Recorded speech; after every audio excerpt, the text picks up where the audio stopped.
Arestado sa Mabalacan, Pampanga ang 4 na sangkot umano sa pagdukot sa isang Korean national. Sa Tayum Abra naman, pinatay ang isang babae dahil daw sa selos. Ang mainit na balita hatid ni CJ Torida ng GMA Regional TV. Tama ng bala sa iba't ibang bahagi ng katawan ang ikinamatay ng babaeng biktima matapos umanong pagbabarilin ng kanyang karelasyon sa loob ng kanyang bahay sa Tayum Abra.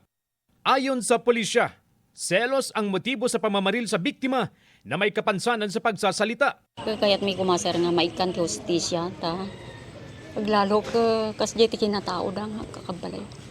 Naaresto na ang sospek na tumangging magbigay ng pahayag. Nahaharap siya sa reklamong murder. Arestado ang 3 sospek sa pagkidnap sa isang Korean national sa Mabalacat, Pampanga.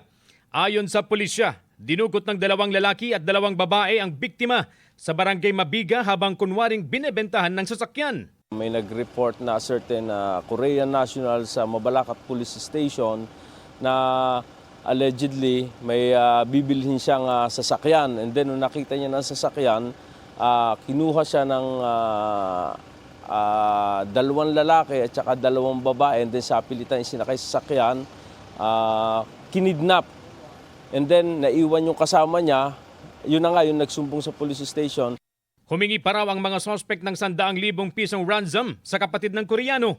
Kung hindi, ay papatayin daw nila ang biktima. Walang pahayag ang mga sospek na ayon sa pulisya, sangkot din umano sa iba't ibang krimen sa Central Luzon. Patay habang ginagamot sa ospital ang isang senior citizen na tricycle driver matapos mabangga ng kotse sa Sarat, Ilocos Norte. Lumabas sa investigasyon na nag-overtake ang kotse sa isang sasakyan at nang pabalik sa kanyang linya ay nabangga nito ang tricycle. Sa lakas ng impact, tumilapon ang tricycle driver na nagtamo ng matinding sugat sa ulo. Sumuko sa pulisya ang driver ng kotse. Wala siyang pahayag. CJ Torida ng GMA Regional TV.